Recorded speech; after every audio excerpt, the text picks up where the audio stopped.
नमस्ते दोस्तों, कैसे हैं आप सभी। मैं बिहार की बेटी, झारखंड की बहू सीमा आप सबों का मम्मास ब्लॉग में बहुत बहुत स्वागत करती हूँ। ओम वासुदेव भागवते नमः। दोस्तों, मैं आज लेकर आई हूँ आप लोगों के लिए गुरुवार बृहस्पतिवार की व्रत कथा, इसका महत्व और इसके करने से कौन कौन सा ग्रह खत्म होता है, घर में सुख शांति वैभव बनी रहती है। तो आइए जानते हैं। ज्योतिष शास्त्र के अनुसार 9 ग्रहों में बृहस्पति ग्रह का विशेष महत्व है। बृहस्पति ग्रह सुख, वैभव, धन, वैवाहिक जीवन, संतान की प्रतीक है। बृहस्पति ग्रह का भगवान विष्णु से संबंध माना गया है। गुरुवार के दिन भगवान विष्णु की विशेष पूजा अर्चना की जाती है। बृहस्पतिवार व्रत कथा सुनने से सभी दुख दूर होते हैं। कुंडली में बृहस्पतिवार दोष हो या फिर विवाह में बाधा आ रही हो तो बृहस्पतिवार व्रत कथा सुनने से जीवन में आ रही सभी तरह के संकट दूर होते हैं। तो आइए जानते हैं बृहस्पतिवार की व्रत कथा। जानते हैं, भारतवर्ष में एक प्रतापी और दानी राजा राज्य करता था। वह नित्य गरीबों और ब्राह्मणों की सहायता करता था। यह बात उसकी रानी को अच्छी नहीं लगती थी। वह न गरीबों को दान देती, न ही भगवान का पूजन करती थी और राजा को भी दान देने से मना करती थी। एक दिन राजा शिकार खेलने वन को गए हुए थे तो रानी महल में अकेली थी। उसी समय बृहस्पति देव साधु वेश में राजा के महल में भिक्षा मांगने के लिए गए और भिक्षा मांगी। रानी ने भिक्षा देने से इनकार किया और कहा, हे साधु महाराज, मैं तो दान पुण्य से तंग आ गई हूँ। मेरा पति सारा धन लुटाते रहते हैं। मेरी इच्छा है कि हमारा धन नष्ट हो जाए, फिर न रहेगा बांस न बाजेगी बांसुरी। साधु ने कहा, तुम तो बड़ी विचित्र हो। धन संतान तो सभी चाहते हैं, पुत्र और लक्ष्मी तो पापी के घर भी होने चाहिए। यदि तुम्हारे पास धन अधिक है तो भूखों को भोजन दो, प्यासों के लिए प्याऊ बनवाओ, मुसाफिरों के लिए धर्मशालाएं खुलवाओ। जो निर्धन अपनी कुमारी कन्याओं को विवाह करने में असमर्थ हैं उनका विवाह करा दो। ऐसे में कई काम है जिनके करने से तुम्हारा यश लोक परलोक में फैलेगा। परंतु रानी पर उपदेश का कोई प्रभाव न पड़ा। वह बोली, महाराज, आप मुझे कुछ न समझाएं। मैं ऐसा धन नहीं चाहती जो हर जगह बांटती फिरूं। साधु ने उत्तर दिया, यदि तुम्हारी ऐसी इच्छा है तो तथास्तु। तुम ऐसा करना कि बृहस्पतिवार को घर लीपकर पीली मिट्टी से अपना सिर धोकर स्नान करना, भट्टी चढ़ाकर कपड़े धोना। ऐसे करने से आपका सारा धन नष्ट हो जाएगा। इतना कहकर वह साधु महाराज वहाँ से आलोपित हो गए। साधु के कहने के अनुसार कई बातों को पूरा करते हुए रानी को केवल 3 बृहस्पतिवार ही बीते थे कि उसकी समस्त धन संपत्ति नष्ट हो गई। भोजन के लिए राजा का परिवार तरसने लगा। अब एक दिन राजा ने रानी से कहा कि हे रानी, तुम यहीं रहो, मैं दूसरे देश को जाता हूँ, क्योंकि यहाँ पर मुझे सभी लोग जानते हैं, इसलिए मैं कोई छोटा कार्य नहीं कर सकता। ऐसा कहकर राजा प्रदेश चला गया। वहाँ वह जंगल से लकड़ी काटकर लाता और शहर में बेचता। इस तरह वह अपना जीवन यापन व्यतीत करने लगा। इधर राजा के प्रदेश जाते ही रानी और दासी दुखी रहने लगी। एक बार जब रानी और दासी को 7 दिन तक बिना भोजन के ही रहना पड़ा तो रानी ने अपनी दासी से कहा, हे दासी, पास ही के नगर में मेरी बहन रहती है, वह बड़ी धनवान है। तू उसके पास जा और कुछ ले आ ताकि थोड़ी बहुत गुजर बसर हो जाए। दासी रानी की बहन के पास गई। उस दिन गुरुवार था और रानी की बहन उस समय बृहस्पतिवार की व्रत कथा सुन रही थी। दासी ने रानी की बहन को अपनी घर आते देखा तो दासी ने रानी की बहन को अपनी रानी का संदेश दिया, लेकिन रानी को बड़ी बहन ने कोई उत्तर नहीं दिया। जब दासी को रानी की बहन से कोई उत्तर नहीं मिला तो वह बहुत दुखी हुई और उसे क्रोध भी आया। दासी ने वापस आकर रानी को सारी बात बता दी। सुनकर रानी ने अपने भाग्य को कोसा। उधर रानी की बहन ने सोचा कि मेरी बहन की दासी आई थी, परंतु मैं उससे नहीं बोली, इससे वह बहुत दुखी हुई होगी। कथा सुनकर और पूजन समाप्त करके वह अपनी बहन के घर आई और कहने लगी, हे बहन, मैं बृहस्पतिवार का व्रत कर रही थी। तुम्हारी दासी मेरे घर आई थी, परंतु जब तक कथा होती है तब तक न उठते हैं न बोलते हैं, इसलिए मैं नहीं बोली। कहो, तुम्हारी दासी क्यों गई थी? रानी बोली, बहन, तुमसे क्या छुपाऊं, हमारे घर में खाने तक का अनाज नहीं था। ऐसा कहते कहते रानी की आंखें भर आई। उसने दासी समेत पिछले 7 दिनों से भूखे रहने की बात अपनी बहन को विस्तार पूर्वक सुना दी। रानी की बहन बोली, देखो बहन, भगवान बृहस्पति देव सबकी मनोकामना पूर्ण करते हैं। देखो शायद तुम्हारे घर में ही अनाज रखा हो। पहले रानी को विश्वास नहीं हुआ, पर रानी के आग्रह पर उसने अपनी दासी को अंदर भेजा तो उसने सचमुच अनाज से भरा एक घड़ा मिल गया। यह देखकर दासी को बड़ी हैरानी हुई। दासी रानी से कहने लगी, हे रानी, जब हमको भोजन नहीं मिलता है तो हम व्रत ही करते हैं, इसलिए क्यों नहीं इनसे व्रत और कथा की विधि पूछ ली जाए ताकि हम भी व्रत कर सकें। तब रानी ने अपनी बहन से बृहस्पतिवार के व्रत के बारे में पूछा। उसकी बहन ने बताया, बृहस्पतिवार के व्रत में चने की दाल और मुनक्का से विष्णु भगवान का केले की जड़ में पूजन करें तथा दीपक जलाएं, व्रत कथा सुने और पीला भोजन करें। इससे बृहस्पति देव प्रसन्न होते हैं। व्रत और पूजन विधि से बताकर रानी की बहन अपने घर को लौट गई। 7 दिन के बाद जब गुरुवार आया तो रानी और दासी ने व्रत रखा। घुड़साल में जाकर चना और गुड़ लेकर आई, फिर उससे केले की जड़ तथा विष्णु भगवान का पूजन किया। अब पीला भोजन कहाँ से आवे? इस बात को लेकर दोनों बहुत दुखी थे। चूंकि उन्होंने व्रत रखा था इसलिए बृहस्पति देव उनसे प्रसन्न थे। इसलिए एक साधारण व्यक्ति का रूप धारण कर 2 थालों में सुंदर पीला भोजन दासी को दे गए। भोजन पाकर दासी प्रसन्न हुई और फिर रानी के पास मिलकर भोजन ग्रहण किया। उसके बाद वे सभी गुरुवार को व्रत और पूजन करने लगी। बृहस्पति भगवान की कृपा से उनके पास फिर से धन संपत्ति आएगी, परंतु रानी फिर से पहले की तरह आलस्य करने लगी। तब दासी बोली, देखो रानी, तुम पहले भी इस प्रकार आलस्य करती थी। तुम्हें धन रखने में कष्ट होता था, इस कारण सभी धन नष्ट हो गया, और अब जब भगवान बृहस्पति की कृपा से धन मिला है तो फिर तुम्हें आलस्य होता है। रानी को समझाते हुए दासी कहती है, बड़ी मुसीबतों के बाद हमने ये धन पाया है, इसलिए हमें दान पुण्य करना चाहिए, भूखे मनुष्यों को भोजन कराना चाहिए और धन को शुभ कार्यों में खर्च करना चाहिए, जिससे तुम्हारे कुल का यश बढ़ेगा, स्वर्ग की प्राप्ति होगी और पितृ प्रसन्न होंगे। दासी की बात मानकर रानी अपना धन शुभ कार्यों में खर्च करने लगी, जिससे पूरे नगर में उसका यश फैलने लगा। एक दिन राजा दुखी होकर जंगल में एक पेड़ के नीचे आसन जमाकर बैठ गया। वह अपनी दशा को याद करके व्याकुल होने लगा। बृहस्पतिवार का दिन था। एकाएक उसने देखा कि निर्जन वन में एक साधु प्रकट हुए। वह साधु वेश में समय पति देवता थे। लकड़हारे के सामने आकर बोले, हे लकड़हारे, इस सुनसान जंगल में तू किस चिंता में मग्न होकर बैठे हो? लकड़हारे ने दोनों हाथ जोड़कर प्रणाम किया। उत्तर दिया, महात्मा जी, आप सब कुछ जानते हैं, मैं क्या करूं? यह कहकर वह रोने लगा और साधु को अपनी आत्मकथा सुनाई।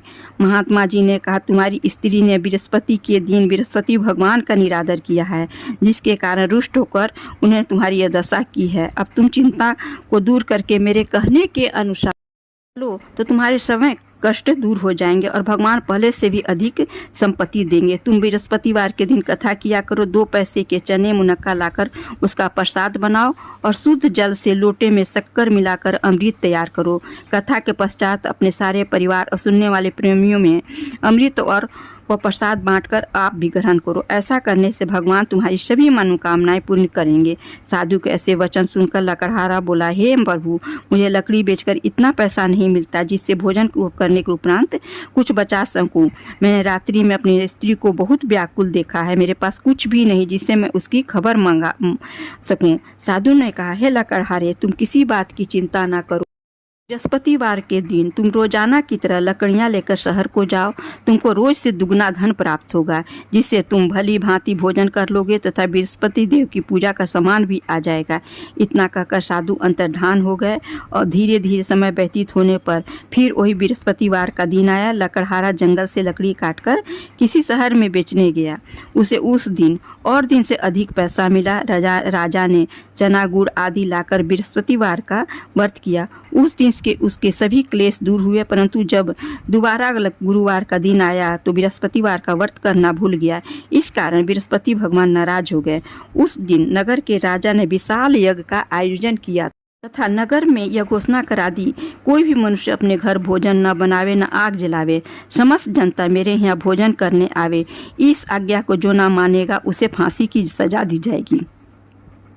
इस तरह की घोषणा संपूर्ण नगर में करवा दी गई। राजा के आज्ञा अनुसार शहर के सभी लोग भोजन करने गए, लेकिन लकड़हारा कुछ देर से पहुंचा, इसलिए राजा उसको अपने साथ घर लिवा ले गए और ले जाकर भोजन करा रहे थे तो रानी की दृष्टि उस खूंटी पर पड़ी जिस पर उसका हार लटका हुआ था। वह वहाँ पर दिखाई नहीं दिया। रानी ने निश्चय किया कि मेरा हार इस मनुष्य ने चुरा लिया है। उसी समय सिपाहियों को बुलाकर उसको कारागार में डाल दिया गया। जब लकड़हारा कारागार में पड़ गया और बहुत ही दुखी होकर विचार करने लगा कि ना जाने कौन से पूर्व जन्मों के कर्म से मुझे यह दुख प्राप्त हुआ है, और उसी साधु को याद करने लगा जो कि जंगल में मिला था। उसी समय तत्काल बृहस्पति देव साधु के रूप में प्रकट हुए और उसकी दशा को देखकर कहने लगे, अरे मूर्ख, तूने बृहस्पतिवार की कथा नहीं की करी, इस कारण तुझे दुख प्राप्त हुआ है। अब चिंता मत कर, बृहस्पतिवार के दिन कारागार के दरवाजे पर 4 पैसे पड़े मिलेंगे, उनसे तू बृहस्पति देव की पूजा करना, तेरे सभी कष्ट दूर हो जाएंगे। बृहस्पतिवार के दिन उसे 4 पैसे मिले। लकड़हारे ने कथा कही। उसी रात्रि को बृहस्पति देव ने उसे नगर के राजा को स्वप्न में कहा, राजा, तुमने जिस आदमी को कारागार में बंद कर दिया है वह निर्दोष है, वह राजा है, उसे छोड़ देना। रानी का हार उसी खूंटी पर लटका है, अगर तू ऐसा नहीं करेगा तो मैं तेरे राज्य को नष्ट कर दूंगा। इस तरह रात्रि के स्वप्न को देखकर राजा प्रातःकाल उठा, खूंटी पर हार देखकर लकड़हारे को बुलाकर क्षमा मांगी तथा लकड़हारे को योग्य सुंदर वस्त्र आभूषण देकर विदा कर दिया। बृहस्पति देव के आज्ञा अनुसार लकड़हारा अपने नगर को चल दिया। राजा जब अपने नगर के निकट पहुंचा तो उसे बड़ा आश्चर्य हुआ। नगर में पहले से अधिक बाग, तालाब, कुएं तथा बहुत से धर्मशालाएं, मंदिर आदि बन गई हैं। राजा ने पूछा कि यह किसका बाग और धर्मशाला है। तब नगर के सब लोग कहने लगे कि यह सब रानी और बांदी के हैं। तो राजा को आश्चर्य हुआ और गुस्सा भी आया। जब रानी ने यह खबर सुनी कि राजा आ रहे हैं तो उन्होंने बांदी से कहा, हे दासी, देख राजा हमको कितनी बुरी हालत में छोड़ गए थे, हमारी ऐसी हालत देखकर वह लौट न जाएं, इसलिए तू दरवाजे पर खड़ी हो जा। आज्ञानुसार दासी दरवाजे पर खड़ी हो गई। राजा आए तो उन्हें अपने साथ लिवा लाई। तब राजा ने क्रोध करके अपनी रानी से पूछा कि यह धन तुम्हें कैसे प्राप्त हुआ है। तब उन्होंने कहा कि हमें यह सब धन बृहस्पति देव के व्रत के प्रभाव से प्राप्त हुआ है। राजा ने निश्चय किया, 7 रोज बाद तो सभी बृहस्पति व्रत का करते हैं, परंतु मैं प्रतिदिन दिन में 3 बार कहानी तथा रोज व्रत किया करूंगा। अब हर समय राजा के दुपट्टे में चने की दाल बंधी रहती तथा दिन में 3 बार कहानी कहता। एक बार राजा ने विचार किया कि चलो अपनी बहन के यहाँ हो आवे। इस तरह निश्चय कर राजा घोड़े पर सवार हो अपनी बहन के यहाँ चलने लगा। मार्ग में उसने देखा कि कुछ आदमी एक मुर्दे को लिए जा रहे हैं। उन्होंने रुककर राजा कहने लगा, रे भाइयों, मेरी बृहस्पति की देव की कहानी सुन लो। वे बोले, लो, हमारा तो आदमी मर गया है, इसको अपना कथा क्यों पड़ी है। परंतु कुछ आदमी बोले, अच्छा कहो, हम तुम्हारी कथा भी सुनेंगे। राजा ने दाल निकाली और जब कथा आधी हुई थी कि मुर्दा हिलने लग गया, और जब कथा समाप्त हो गई तो राम राम कर के मनुष्य उठकर खड़ा हो गया। आगे मार्ग में उसे एक किसान खेत में हल चलाता मिला। राजा ने उसे देखा और उससे बोला, अरे भैया, तू मेरी बृहस्पतिवार की कथा सुन लो। बोला, जब तक मैं तेरी कथा सुनूंगा तब तक 4 हरैया जोत लूंगा, जा अपनी कथा किसी और को सुनाना। इस तरह राजा आगे चलने लगा। राजा के हटते ही बैल पछाड़ खाकर गिर गए तथा किसान के पेट में बड़ी जोर का दर्द होने लगा। उसी समय उसकी माँ रोटी लेकर आई। उसने जब यह देखा तो अपने पुत्र से सब हाल पूछा और बेटे से ने सभी हाल कह दिया। तो बुढ़िया दौड़ी दौड़ी उस घुड़सवार के पास गए। उससे बोली कि मैं तेरी कथा सुनूंगी, तू अपनी कथा मेरे खेत पर ही चलकर कहना। राजा ने बुढ़िया के खेत पर जाकर कथा कही, जिसके सुनते ही बैल उठ खड़े हुए। किसान के पेट का दर्द भी बंद हो गया। अपनी बहन के घर पहुंचा। बहन ने भाई की खूब मेहमानी की। दूसरे रोज प्रातःकाल राजा जागा तो देखने लगा सब लोग भोजन कर रहे हैं। राजा ने अपनी बहन से कहा, ऐसा कोई मनुष्य है जिसने भोजन नहीं किया हो, मेरी बृहस्पतिवार की कथा सुन ले। बहन बोली, है भैया, ये देश तो ऐसा ही है, पहले लोग भोजन करते हैं, बाद में अन्य कोई काज करते हैं, अगर कोई पड़ोस में हो तो देखाऊं। वह ऐसा कहकर देखने चली, परंतु उसे कोई ऐसा व्यक्ति नहीं मिला जिसने भोजन न किया हो। अतः वही कुम्हार के घर गई जिसका लड़का बीमार था। उसे मालूम हुआ कि उसके यहाँ 3 रोज से किसी ने भोजन नहीं किया। रानी ने अपने भाई की कथा सुनने के लिए कुम्हार से कहा, वह तैयार हो गया। राजा ने जाकर बृहस्पतिवार की कथा कही, जिससे सुनकर उसका लड़का ठीक हो गया। तब तो राजा की प्रशंसा होने लगी। एक रोज़ राजा ने अपनी बहन से कहा, हे बहन, हम अपने घर को जाएंगे, तुम भी तैयार हो जाओ। राजा की बहन ने अपनी सास से कहा। सास ने कहा, चली जा, परंतु अपने लड़कों को मत ले जाना, क्योंकि तेरे भाई की कोई औलाद नहीं है। बहन ने अपने भैया से कहा, हे भैया, मैं तो चलूँगी, पर कोई बालक नहीं जाएगा। राजा बोला, जब कोई बालक नहीं चलेगा तब तुम ही चलकर क्या करोगे। बड़े दुखी मन से राजा अपने नगर को लौट आया। राजा ने अपनी रानी से कहा, हम निर्वंशी हैं, हमारा मुंह देखने का धर्म नहीं है और कुछ भोजन आदि नहीं किया। रानी बोली, हे प्रभु, बृहस्पति देव ने हमें सब कुछ दिया हुआ, हमें औलाद भी अवश्य ही देंगे। उसी रात को बृहस्पति देव ने राजा को स्वप्न में कहा, हे राजा, उठ, सभी सोच त्याग दे, तेरी रानी गर्भ से है। राजा की यह बात सुनकर बड़ी खुशी हुई। 9वें महीने में उसके गर्भ से एक सुंदर पुत्र पैदा हुआ। तब राजा बोला, हे रानी, स्त्री बिना भोजन के रह सकती है, पर बिना कहे नहीं रह सकती। जब मेरी बहन आवे तब तुम उससे कुछ भी मत कहना। रानी ने सुनकर हाँ कह दिया। जब राजा की बहन ने यह शुभ समाचार सुना तो वह बहुत खुश हुई तथा बधाई लेकर अपने भाई के यहाँ आई। तभी रानी ने कहा, घोड़ा चढ़ को तो आई नहीं, गधा चढ़ी आई। राजा की बहन बोली, भाभी, मैं इस प्रकार न कहती तो तुम्हें औलाद कैसे मिलती। बृहस्पति देव ऐसे ही हैं, जैसी जिसके मन में कामनाएं हैं सभी को पूर्ण करते हैं। जो सद्भावना पूर्वक बृहस्पतिवार का व्रत करता है, यम कथा पढ़ता है अथवा सुनता है, दूसरों को सुनाता है, बृहस्पति देव उसकी सभी मनोकामनाएं अवश्य पूरी करते हैं। बृहस्पति देव उनकी सदैव रक्षा करते हैं। संसार में जो मनुष्य सद्भावना से भगवान जी का पूजन व्रत सच्चे हृदय से करते हैं तो उनकी सभी मनोकामनाएं पूर्ण करते हैं। जैसी सच्ची भावना से रानी और राजा ने उनकी कथा का गुणगान किया तो उनकी सभी इच्छाएं बृहस्पति देव जी ने पूर्ण की। इसलिए पूर्ण कथा सुनने के बाद प्रसाद लेकर जाना चाहिए। हृदय से उसका मनन करते हुए जय जयकारा बोलना चाहिए। बोलो बृहस्पति भगवान की जय, विष्णु भगवान की जय। अंत में आरती अवश्य ही करें। जय वसुदेव भगवते वसुदेव नमः।